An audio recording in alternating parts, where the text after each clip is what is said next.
Right, housekeeping first on Libero. Yeah, if you'd like this show, if you want to tell the world about it, like, subscribe on what are we thinking here? Spotify, Apple Podcasts, Acast, comments on YouTube are especially welcome. Let's get the traffic moving. You know the drill by now. If you're listening for the first time, we do this drill at the start of every one. And that's to get the audience figures growing because, and we say this every time, and we do mean it, we enjoy doing this show, we want to keep doing it, we want to grow it, our audience, so tell your friends, tell your auntie, tell the man in the street. If you're on a long-distance train, say up to the Edinburgh Hills, tell everyone on the train as well. They'll really appreciate it. So, on with the show. Hello, and welcome to episode 31 of Libero. The podcast about the most important of the least important things, as I think Pier Paolo Pasolini once said. Look him up. And I'm joined today by Rory Smith, a man in a blazer, and the Observer. I hope that's the right order, Rory. Is that okay? It's a flat hierarchy. It's a flat hierarchy, okay. Yeah. And Miguel Delaney of The Independent. I'm John Brewin of the not particularly expanding John Brewin universe, maybe on the waistline. But and here we are to discuss. Well, actually, let's start by saying we're in the aftermath of Jonathan Wilson's wedding. And what a wedding! And what a wedding! A wonderful time had by all. Congratulations again, Jonathan. It's been on social media, of course. Has been a fine spread was put on by them, and a reminder, of course, to Miguel that Northerners do it better. And that's the truth. And even Miguel got into the spirit after a certain amount of whinging, didn't you? And on with the show, because we'll start with Miguel. He's off to He's off to Switzerland this week for one of the major sporting events of the summer here in England, and that's the England's Lionesses attempt to defend the crown that they won in 2022. For those of you outside this shores, that was a huge event. And it made, I think, for the first time, household names of women's footballers. Since then, we've had Mary Earps has won Sports Personality of the Year, and Sarina Wiegman won Coach of the Year. But I think the first thing to say is you probably noticed the elephant in the room. We're all male elephants, and we're discussing women's football.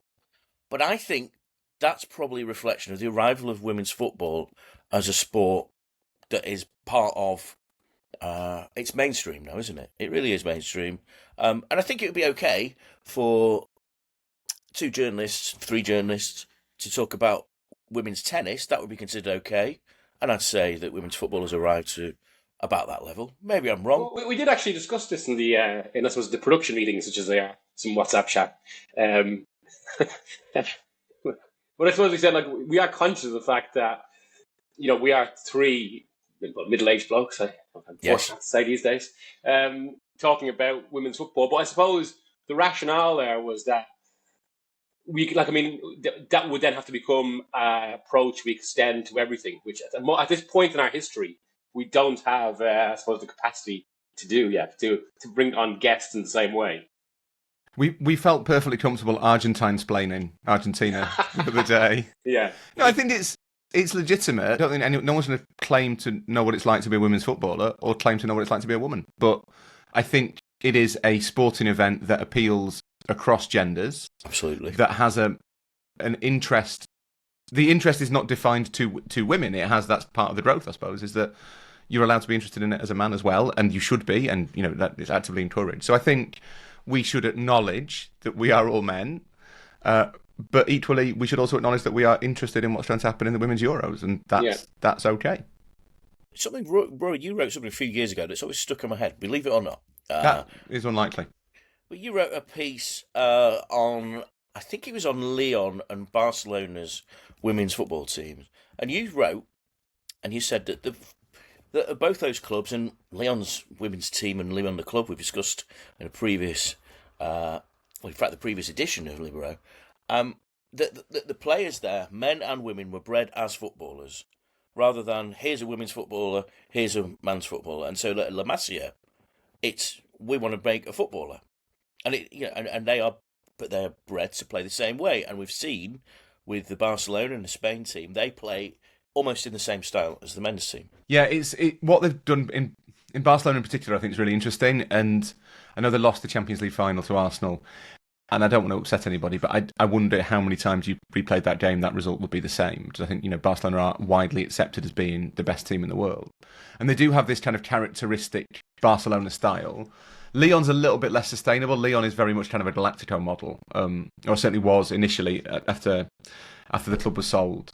That may change. They still have this kind of all-star lineup, which I think has in the context of women's football is maybe less. What's the word? It seems less like grotesque than it does in kind of full-on Galactico era Real Madrid on the men's side. It makes sense to say we want to create this like hothouse environment, and that is how you push the sport on. If you speak to players who've played for Lyon, they will say that training was where they improved because they were up against the 20 best players in the world, whereas you were then playing French teams certainly 5-10 years ago who weren't of that level. So the games were relatively easy, but they really kind of pushed themselves on training together. Whereas I think Barcelona are the first club in the women's game that have kind of imprinted their own signature style on the way the game is played. And what that's done, I did a piece in Catalonia a couple of years ago, and it's genuinely amazing the spiral in circle you see there. I don't know if it's a spiral in circle, that might not be a thing. But you go to like all the little like community clubs where traditionally it's been the boy, it's the under 7s, the under 8s, the under 13s and all that stuff. But now that they're all training until like midnight, and that's obviously Spain, so some of them are still having their dinner. But they're all training really, really late because there are so many girls playing. Their girls' teams in the last 5-10 years have seen this huge uptick. There is still a degree of like inequality about it. So often the girls, I think I went to a team in Sabadell, and they said that the girls get the worst training slots. They tend to be on the smaller like side pitches. The boys' first teams at a certain age group still get like transport paid for and stuff, and the girls don't. So there is still work to do. But in terms of sheer numbers, what Barcelona have done is create this like virtuous circle, which will bring more and more players through. And I think that is the first time in women's football we've seen that. Like we're starting to see an actual cultural shift on the ground. So they have been the standard bearer clubs for the last 5 or 10 years. Those are the two teams, I think, more than any other individual teams, who've shifted the focus of attention of women's football to Europe rather than the US. But there is a kind of force gathering behind them on these shores. Miguel, you have a point to make, I know, about this, that the shift from America to Europe in terms of the women's game.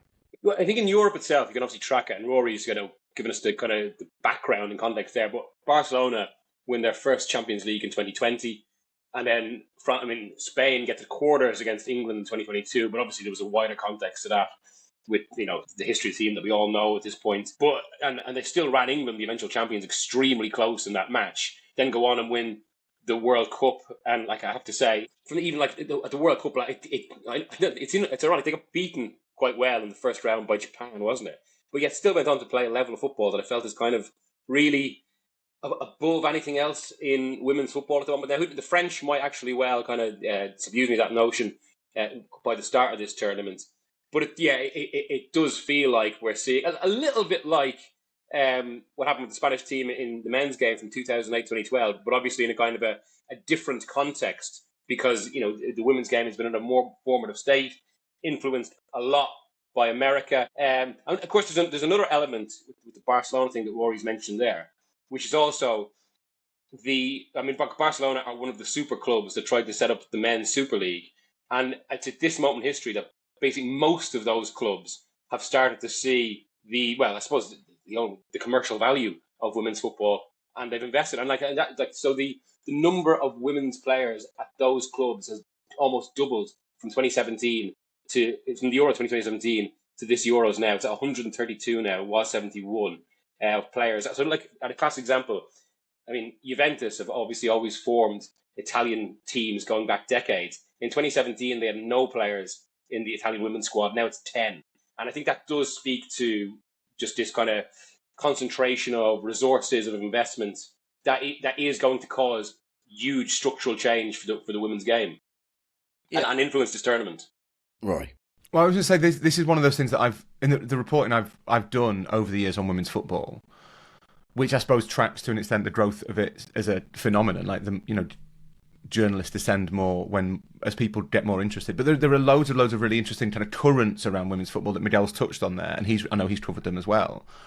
And one is this battle between the totally understandable desire, and I'm very conscious now that I'm a man saying this, like the very conscious desire for equality, to say there is absolutely no reason that the women's game shouldn't be treated exactly the same as the men's, that we want, pay to increase at the rate that it has in the men's, we want the same sort of coverage, we want to be talked about in the same way. But at the same time, I'm always struck by the fact there is this kind of fundamental issue to me, which is that if you were setting up men's football from scratch now, or almost from scratch as a 21st century sport, you wouldn't structure it like men's football is structured. And I do sometimes feel as though women's football is missing opportunities to do things a little differently, to learn from the mistakes of the men. And I spoke to a guy called Adrian Jacob, who's now running the World Sevens football, which is the seven-a-side competition that happened in Estoril in Portugal in May. And he said, look, he's been involved with Chelsea women for a long, long time. And his view was, to grow, women's football has to think differently. And the World Sevens football, whether you approve of that kind of short-form football or not, that is an attempt to do that, to generate cash for women's football. I think because the clubs are, and Juve are a great example, they are departments of established men's teams that in some cases have been kind of fabricated from whole cloth in the last 10 or 15 years. They think like men's teams. Whereas women's football as a whole actually kind of had a bit more of a blank canvas than that, to say, we don't want the super clubs to have all the best players. That's not what we need to grow. There are ways that you can safeguard against that. And I think because of the role of men's teams in defining and shaping women's football, a lot of those have been missed. I wanted to talk about when was the sea change of when women's football became thrust to the front of the media. And this is my theory. I might be utterly wrong about this, but we go back to 2017, the Me Too movement, was when it hit its height. Harvey Weinstein and all the unpleasantness there. But one of the good things that came out of that was that it was a necessary redress of culture across the board. Culture, media, sport. Attitudes had been changing around that point. I mean, at that point, a programme like Strictly Come Dancing, being presented by two women, was regarded as a big deal. Yeah, and in many ways, none of us were ready for it. Well, no. But you think about say the pop world, and as we all missed Glastonbury, but women dominate the pop world. It's women solo artists, and then we saw the redress, and it happened almost overnight, where suddenly, and there was a lot of resistance to this, and there's no need for that, of women's experts becoming pundits around that time, because we all grew up a bit and thought, hang on a sec, this is not this is, sexism has been such a part of society, the media, we need to grow up a bit, we need to attack this, and, some element of positive discrimination goes on.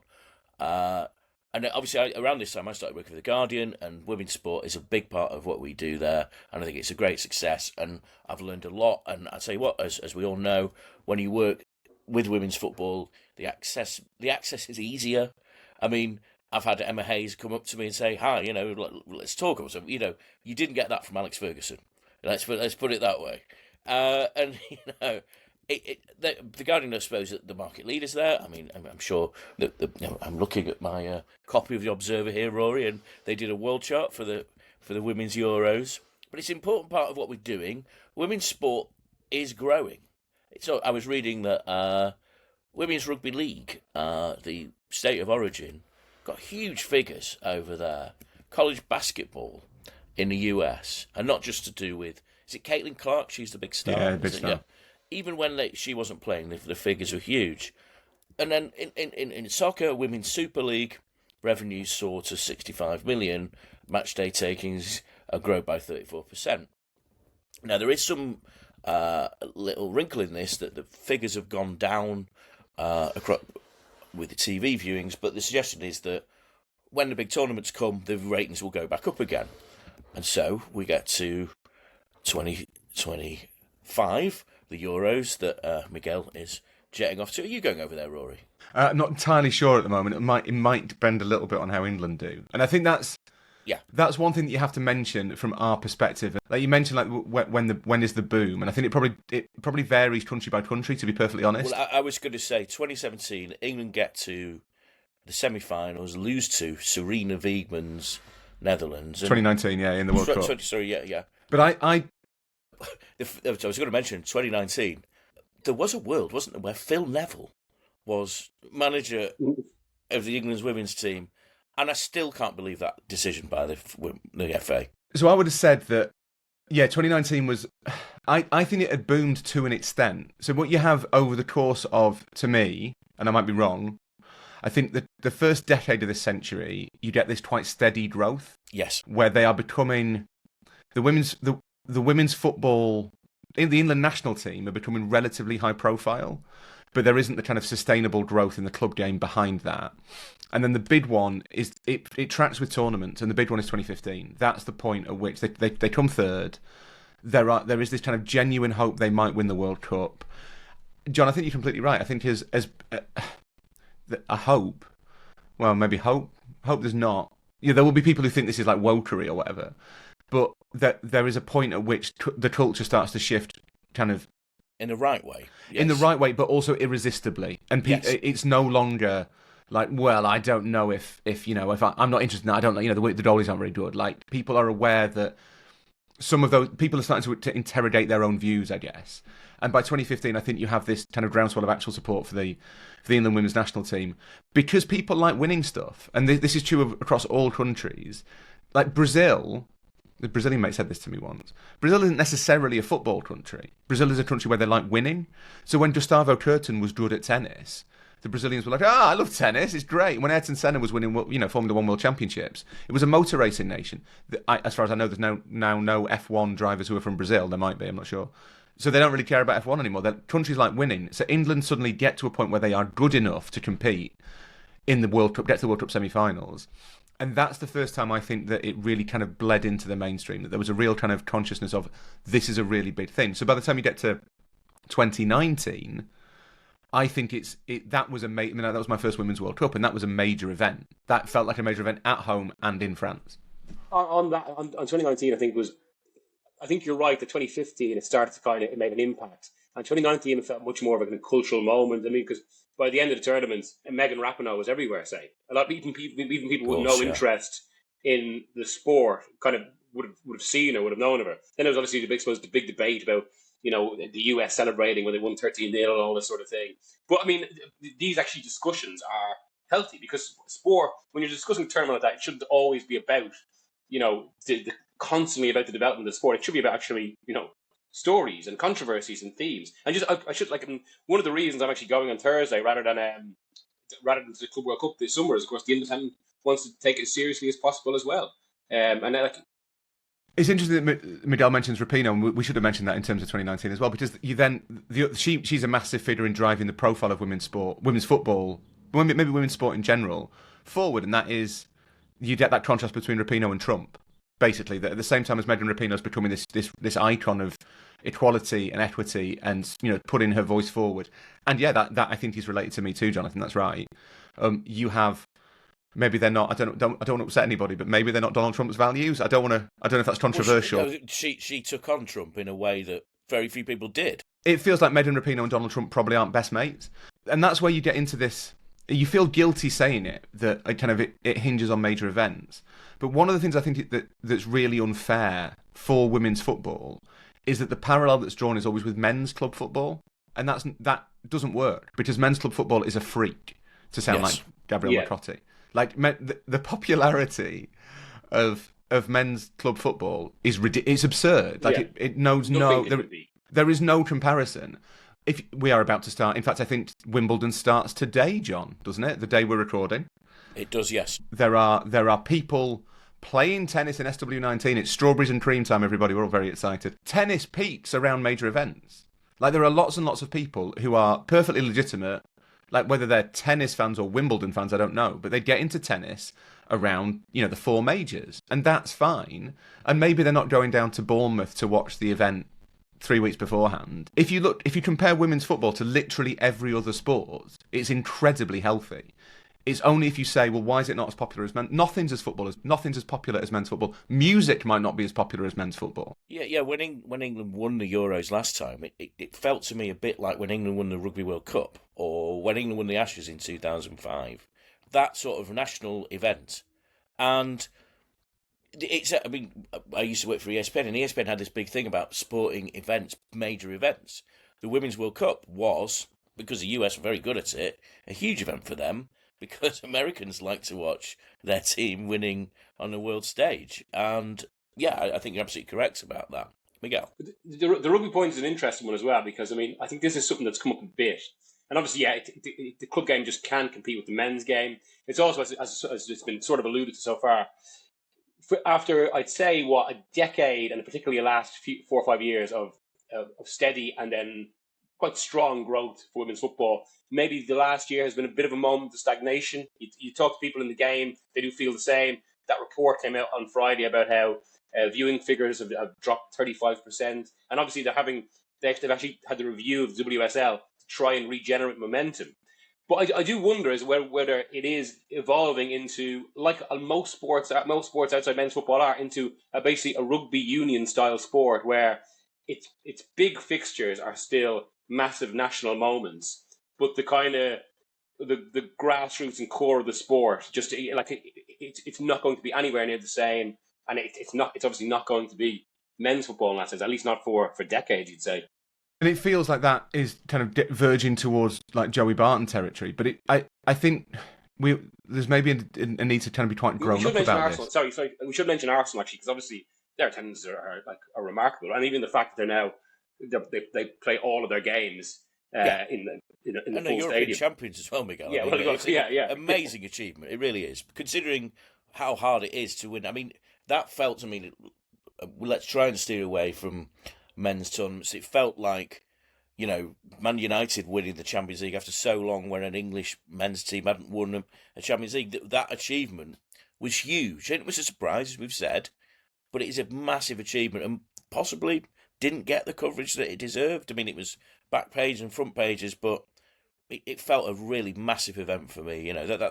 They should be, team of the year or whatever at the end of the year, if England Lionesses don't do it again. Did that happen? Was that the same day as the cup final? Yes, it was as well. And I wonder if that didn't help. Just this sounds like it's a bit inside media, I suppose. But yeah, you kind of, it's a Saturday afternoon. I was at the cup final, and Jessie Parker Humphries, my colleague, was in Lisbon at the Women's Champions League final.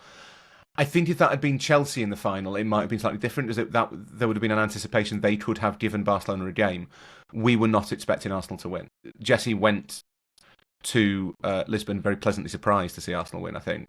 And then you get this great story in the cup final, and it's not ideal. In fact, I've literally just this moment spoken to my boss about our plans for the week. And this coming weekend, this is now dates this podcast, it's Silverstone, Wimbledon's on, there's a Lions game, there's all this stuff happening. It's the biggest weekend of the sporting year, actually, yeah. Yeah, and We've you had can't... that discussion too, yeah. Yeah, you can't...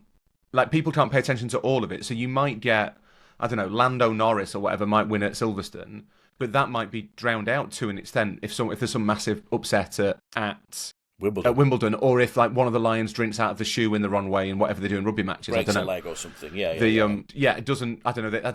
I don't know. I don't know what is going to happen. What might happen that would cause a shock for the Lions. I don't know. Standoff breaks his leg, then you've got a big problem or something like that. The 8 3/4 does something to himself. Yeah, there is a hierarchy of news, and Palace winning the FA Cup was a massive story. It was huge, yeah. Which did probably detract a little bit from the scale of Arsenal's achievement. But yeah, Miguel's right. Their attendances are incredible. The fact they've moved to play all their games at the Emirates, I'd like to think more clubs should do that, because I think if you create the space, then it becomes much more feasible. And we've seen with the Club World Cup, it doesn't really matter if there's no one in the stadium, to be honest. So, shall we move on to the actual tournament itself? Your expectations, Miguel? I think it's actually, there's a fairly strong group of teams. I mean, also we saw, this is another evolution of the sport, and how this has only got back 3 years, England had an 8-0 win over Norway in 2022. There was much less of that sort of result. There was still 3 or 4 in the World Cup in Australia, which was a tournament really characterised by a lot of strong competitive balance. I think hopefully we'll see that from speaking to people who say work in the Welsh Federation, and they would put how the kind of turnaround of their national teams is actually a testament to UEFA's investment in kind of in women's football at all levels. And the Nations League, right? Yeah. I think Spain will win it. Although France, I mean, it's why the first game I'm doing is England-France on Saturday, and I think that could be that could tell us an awful lot about how this tournament's going to go. Given like the kind of the French have obviously been going through a bit of a transition themselves, they're a strong Side, and England. It does feel with England.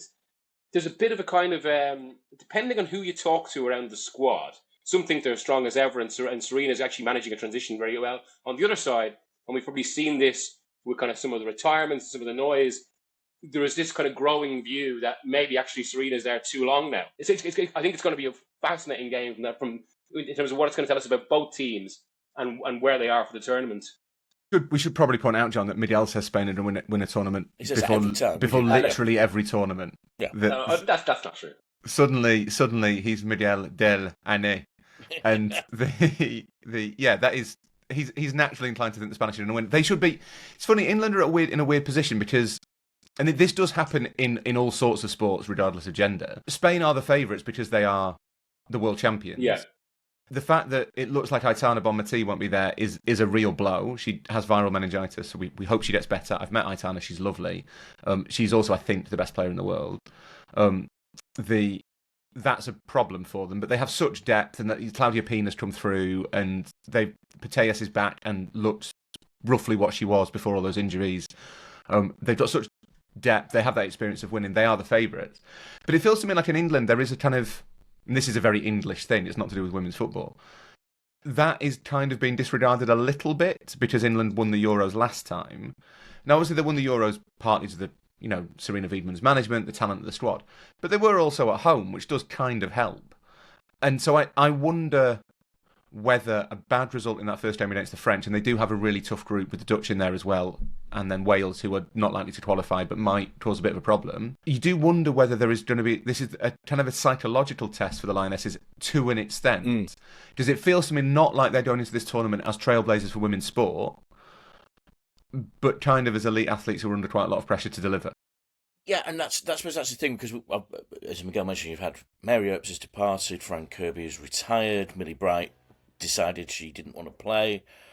I suppose it's in the coverage of this, because a Lioness team that doesn't do well, what does the coverage become? Because, and I think we're in a period of coverage of the sport where I think, and this is the right way to go about it, is you've got to be as positive as you can about a sport when you're trying to grow. And quite a lot of the coverage of it can be quite evangelistic. But what happens, and this did happen in the US team when their team eventually went over the top, and you start to criticise. You start to say, where did it go wrong? The Athletic runs inside Sarina Wiegman's defenestration or something like that. Is that likely to happen this tournament? Do we think that is how we should be covering it now? Now that it is a major sport and it's a big part of, the furniture. I think the fact is this kind of two-sided view in the build-up to this tournament is instructive in itself. And I think, again, it's why Saturday is going to be such a telling game. It's funny, though. I mean, this maybe still betrays some attitudes in the men's. I was telling an agent I know that I'm going over to Switzerland this week. And the response was, well, give them what you fucking give to the men, then. And which I would actually dispute, because I don't think coverage of the men's team is not like what it was 20 or 30 years ago. And in fact, what really struck through, say, Southgate's time, certainly, and is what that he often had fans demanding that the press be more critical. Yes. So I think there are mirrors there now between the way the two are covered, but obviously it's different with the kind of with the women's team because of its recent growth and also they're European champions. So, yeah, they haven't done much wrong. You don't usually criticise winners, and that's the retirements were interesting though. Not Kirby so much. I think that one was kind of telegraphed. But Earps and Bright, looking at it just as again, if you take everyone's gender out of it, it's a weird story Like, it's just purely as, if you look at it as kind of, and as journalists you tend to, like, as a kind of happening. So either Wiegman has, like, kind of messed up the message that she's given Earps and Bright. They are, I think they both would have been in the squad. Hannah Hampton is a better goalkeeper than Mary Earps. That is a perfectly legitimate decision to make. I might have said this before, I'm not sure. I had a conversation with somebody a little while ago who said that we are starting to see the first generation of female goalkeepers come through who've had actual goalkeeping coaching. And who'd have thought it, if you give women the same sort of coaching that you give the men, that you get the same kind of results? What a shock. But Hannah Hampton is maybe at the kind of cusp of that.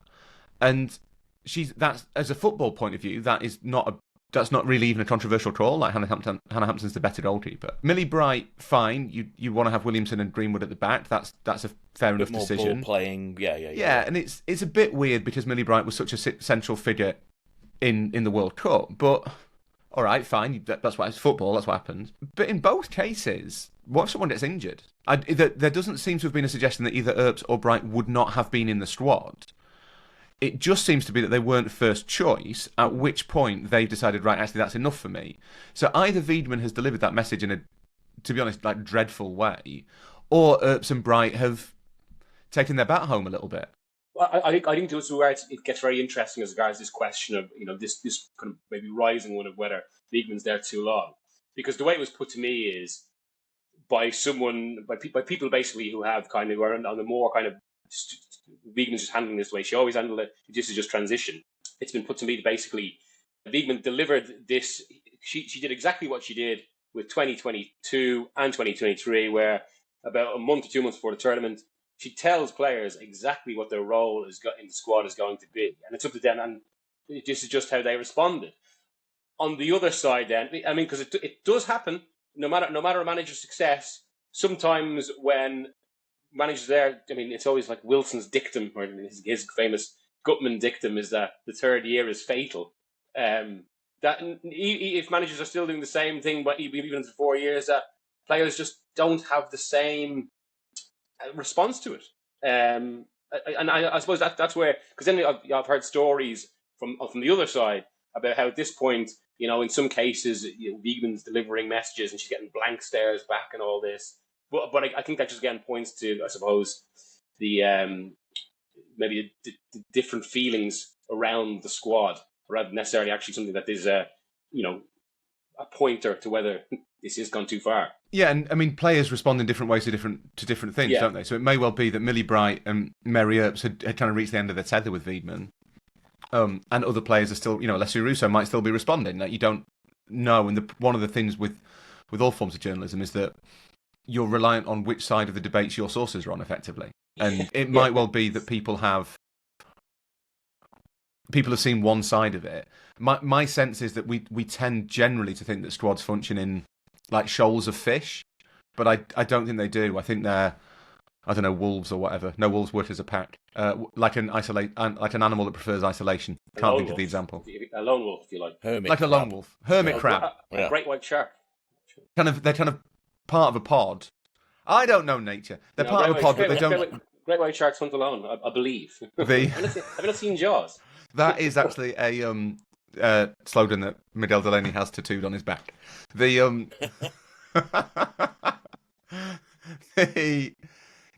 there will be. It may well be that like they get out there, and everyone like knuckles down, and it's fine. Yeah. But I do think if you're told, if that's what's happened, if Wiegman has told Millie Bright and Mary Earps, this is your role in the squad this time, and they've said, right, I'm retiring, in all honesty, regardless of gender, that's not great.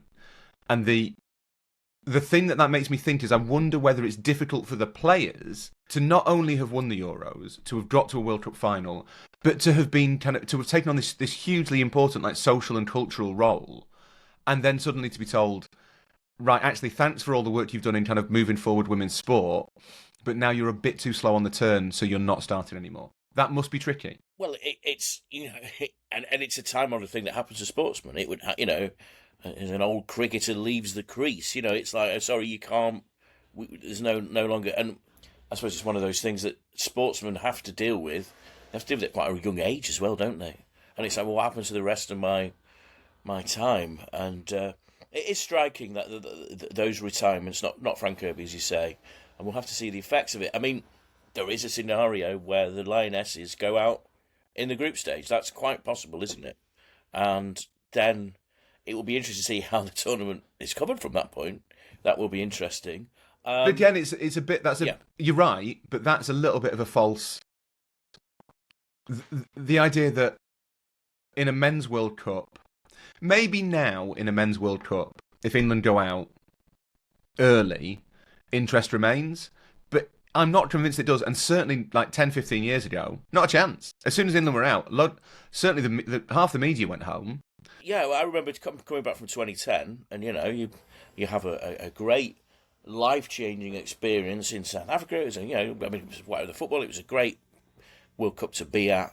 And coming back, and everyone's like, "Well, that was shit, wasn't it?" And it was like, "No, it was all right." It's like, "Well, no, but that was a waste of time." It's like, was it? It was the World Cup. You got to see Spain play great football. No, nothing, rubbish. And it's. Maybe the sport has shown that it's matured. If that is the attitude, I don't know. If it gets the same English brush off, then it is part of the furniture. But it's this kind of. I just wonder whether sometimes we're holding women's football to an unrealistic bar. That's what. Yeah, of course, yes. That we're saying not only does it have to get to a point where it's as popular as the most popular pastime that has ever existed, for it to be with all the kind of the tribal stuff that goes into making men's football popular. A lot of it isn't about it's nothing to do with the quality of the play. Joey Barton might want you to think it is, but it's not. It's to do with how famous the people are and the kind of the blood bond you formed with this team. Who you can blame. Yeah. Yeah, exactly. It's not really about the quality of the sport, because people watch football whether it's any good. Like, you don't know before a game if it's going to be any good. Women's football has been compared to that, and then you're saying, well, look, if England go out and no one watches the women's Euros, then it shows that no one's actually interested. But it's not, because quite a lot of the time when England go out of a major tournament, people stop watching a men's tournament, and it doesn't kind of reflect that no one's interested. It just reflects, to be honest, that we as a country like the England bit of tournaments much more than we liked the tournament itself. That's not true of me, and it's not true of you two, because we work in football.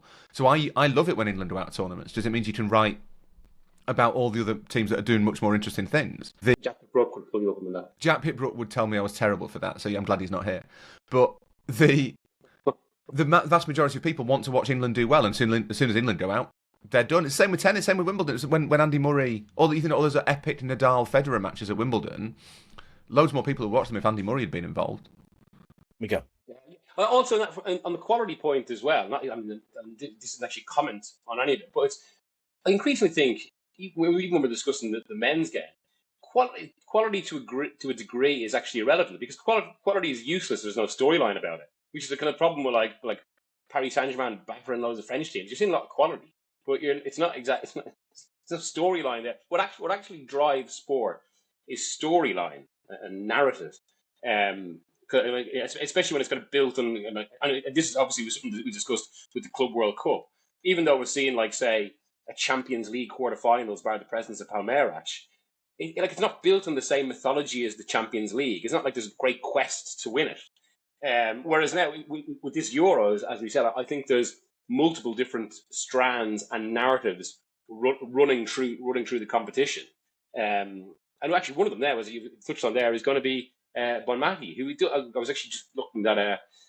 They reckon this form of meningitis. It's not as serious as bacterial, so people can actually recover quite well within 7 days. So she might make it. You'd have to think she'd be back for the knockout stages. She's been discharged as well, thankfully. That's good. That is good. Yeah, I mean, it's the most. It's always really brutal where, like, a footballer gets ill or injured, and you're like, right, well, hope they're fine, but are they back for the knockouts? Like, that is just like the right way to gauge an illness. It reminds me of the old story told by a friend of the podcast, Richard Jolly, back in his Sky days of, when you have those injury lists and you have it in brackets, what's wrong with them, and it was Celtic, and thankfully both these people recovered, so it's okay. It was Stubbs, brackets, cancer, and then Morton Weghorst, brain, because he had a.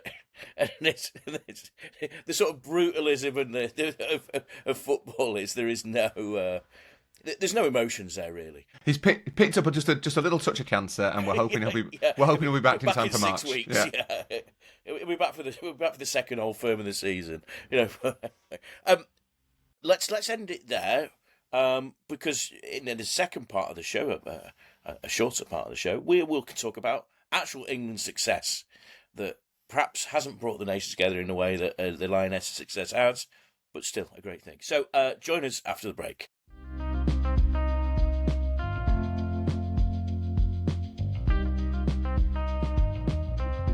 Welcome back to episode number 31. Producer Tom has just sent me a note. Actually, I'll do it now rather than at the end of the show. He told me to mention that I'll put on my party playlist. So if you want to go on Spotify and see the weird and wonderful ways that I like people to dance and sing along to, it's under the More Like This tab. There's also a link to Miguel's book there as well. Oh, lovely. But lovely. So, all part of the Libero expanded universe. So, anyway, on with the show, and we discuss Lee Carsley, greatest living, well, he's not an Englishman, is he? Greatest living Irishman born in England, who is a very successful coach, emulating Dave Sexton in winning 2 European under-21 championships in a row.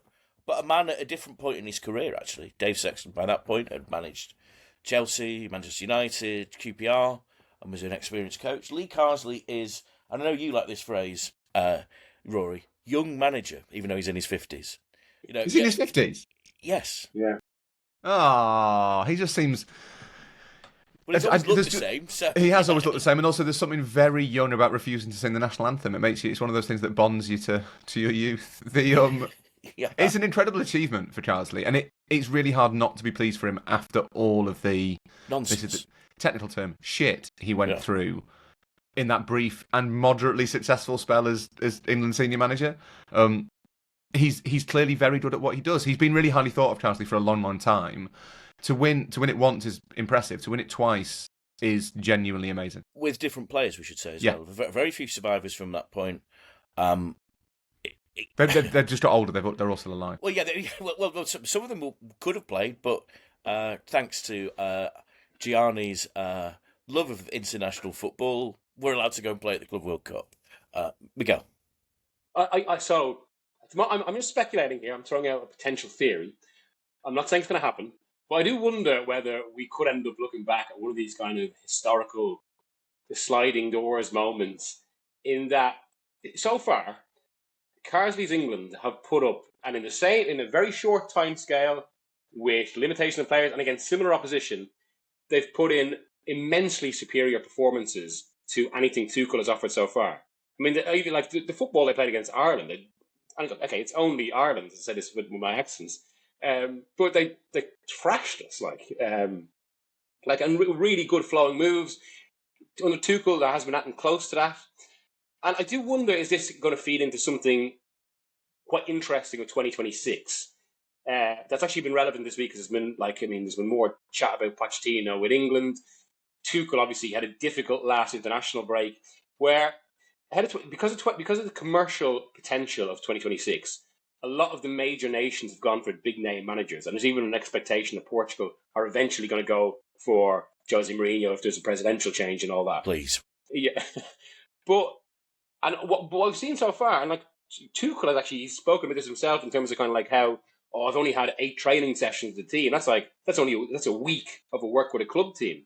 And Pochettino's certainly been the same. There's been a lot of kind of critical debate around his US time, where these obviously high-end managers who've been successful in the club game or effective in the club game suddenly realise that international football is now a completely different branch of the sport. And someone like Carsley, who's obviously similar, at least coaching profile to the Spanish manager De La Fuente, who is a reigning European champion now, they are maybe just better in tune with what is required of the level. And after all the kind of the fanfare and all this and discussion, is it at least possible that Carsley will be much better? So even if he doesn't speak as well to the press and all that, there was a debate over how he used the word hopefully at one point, which just seems a remarkable discussion.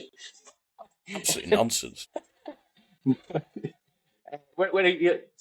just better suited to, and this could be a theme next. So I'm not saying it's definitely going to happen, and Tuchel could obviously turn around, but I think it's interesting. Yeah, at the Euros under 21s, Lee Carsley varied his tactics in a way that, as an Englishman, I'm not sure I'm that comfortable with.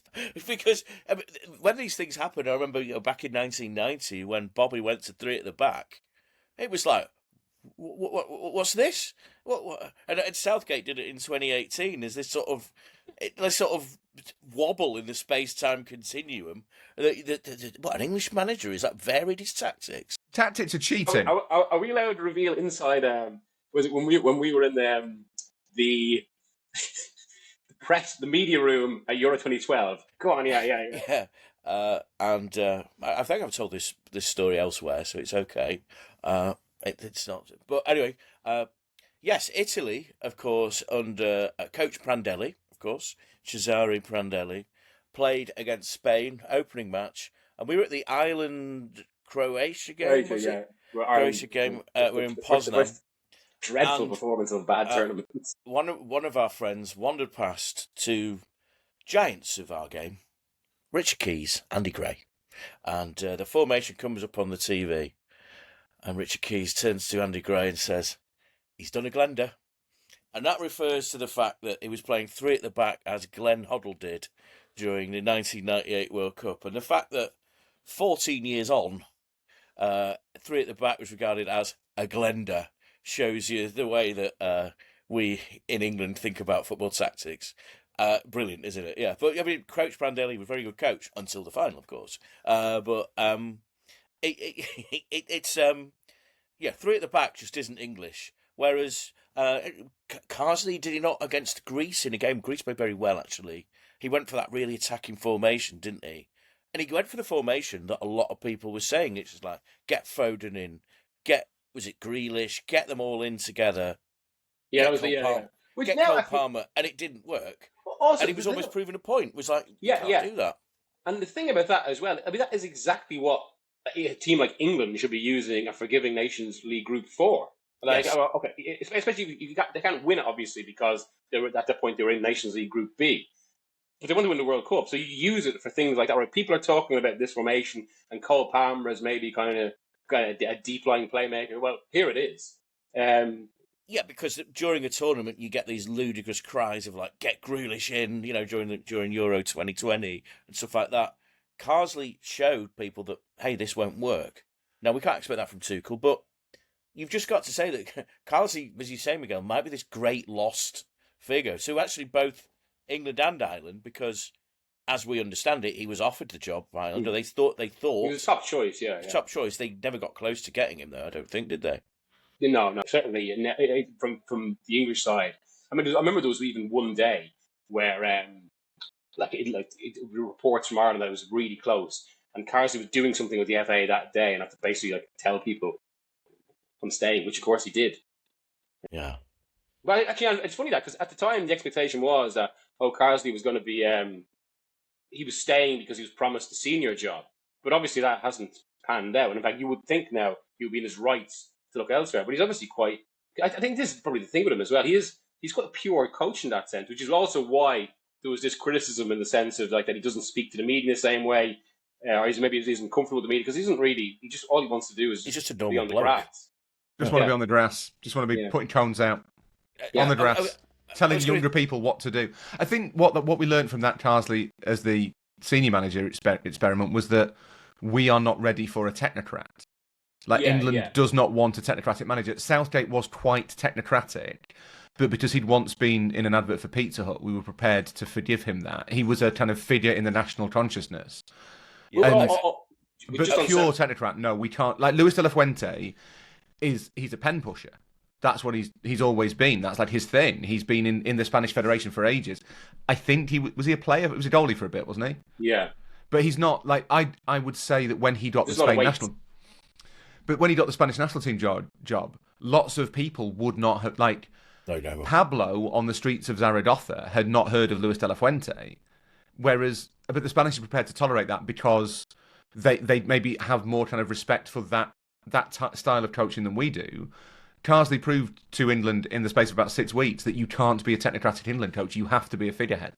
let's talk about the players now. The players that played that tournament. And it's interesting. You run through that list, and the star player, Harvey Elliott, someone that we expect to be sold by Liverpool, and it's this. England have this ability to turn out young talent, and we've seen it in recent years, haven't we? Where German clubs have started picking up young English talent because it's something that they've started picking up young English talent because it's available and they aren't getting games for their clubs. It's almost like the Premier League is too strong to pick, to buy, to use these players, and we do wonder what becomes of them. Yeah, I think Elliott's quite a good example of it, but so is Jarell Kwanzaa, who I think has not been sold to Bayer Leverkusen yet, but will be sold to Bayer Leverkusen once this tournament is over, with a buyback. So Liverpool are basically, it's kind of the 2025 loan, where you sell them, you get the money in, and if they become good, you buy them back again, and everyone just kind of pretends it didn't happen. Elliott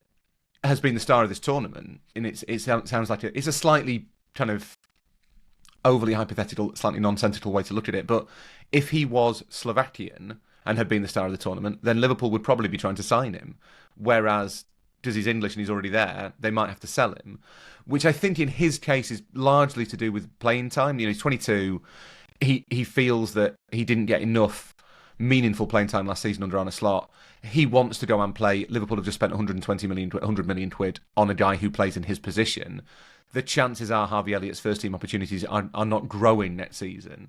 As a fan, I'd be disappointed to see him leave, to be perfectly honest, but you can understand why. It is interesting that so few, if you go through that squad that has just retained the 21 title, although obviously a lot of them weren't there the first time around, it's not just Elliott. The captain is James McAtee, who basically hasn't really been given a chance at City. I know he's played a bit, but he's not, at no point has Guardiola said, we're going to kind of really give James McAtee a run of 10 games and see what he can do.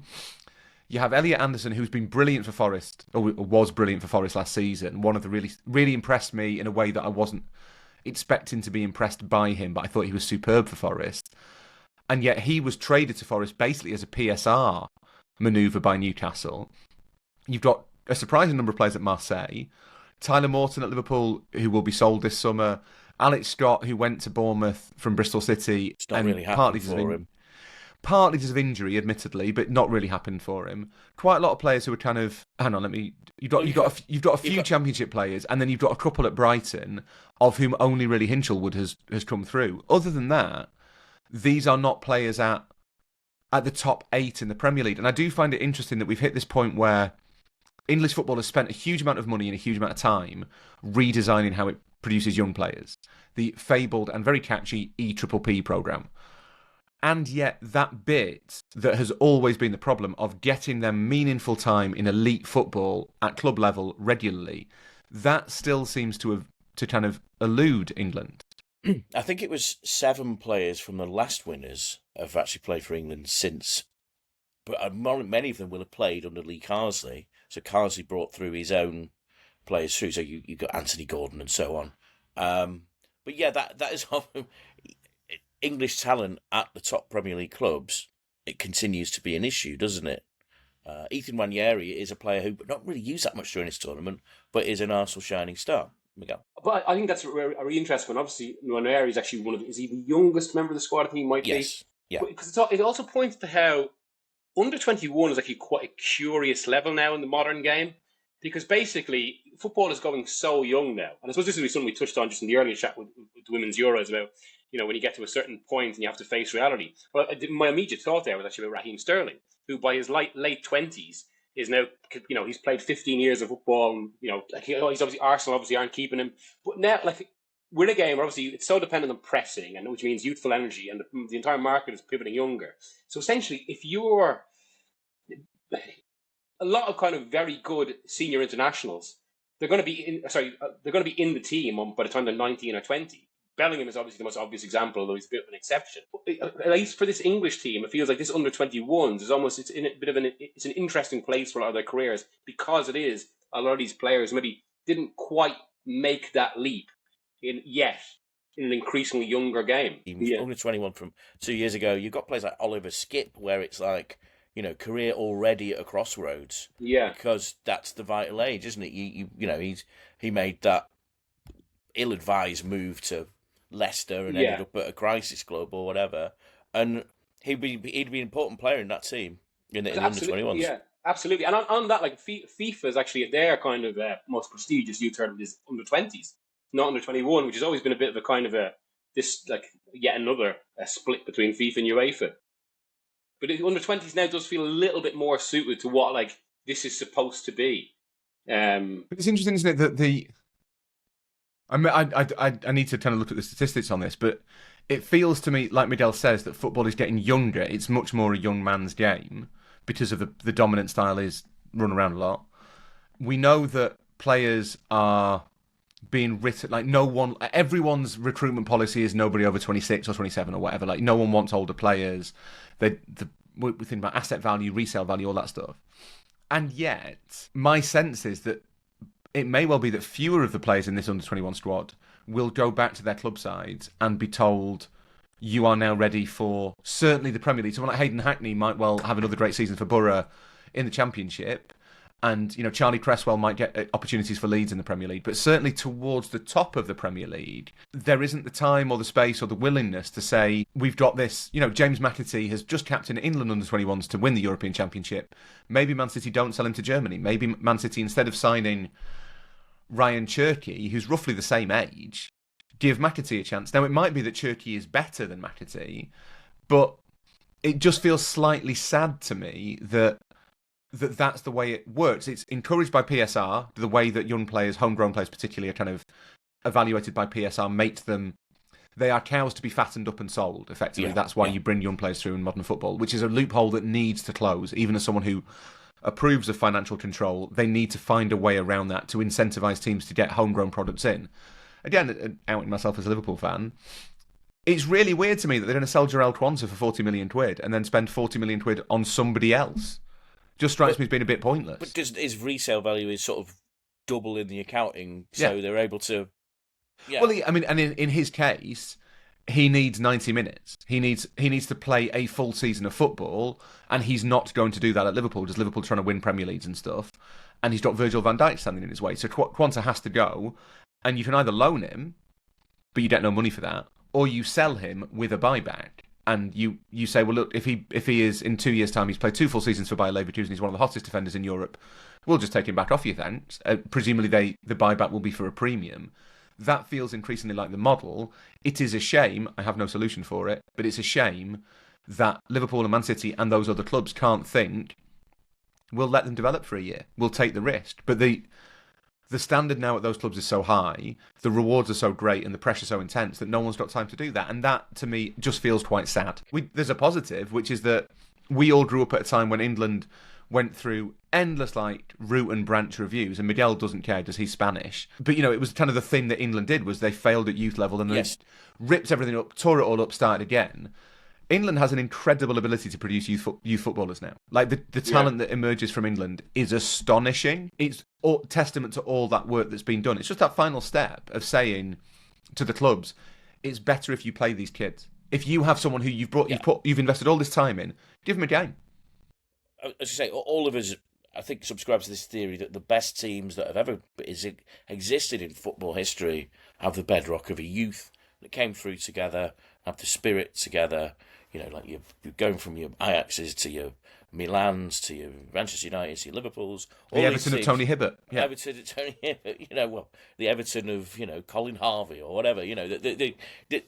Who actually, there was a signed picture of Colin Harvey, Howard Kendall, and Alan Ball at Jonathan Wilson's wedding, which I found very interesting, in the toilets. Not placed there by him, we should say. Which is no, one of his memorabilia collection. But did you notice how, as the day wore on, Wilson's accent got more Sunderland? Yes. Wilson's got quite a kind of Oxford Donish kind of accent, really. But then suddenly he starts pronouncing things in ways that I think even people in Sunderland don't pronounce them.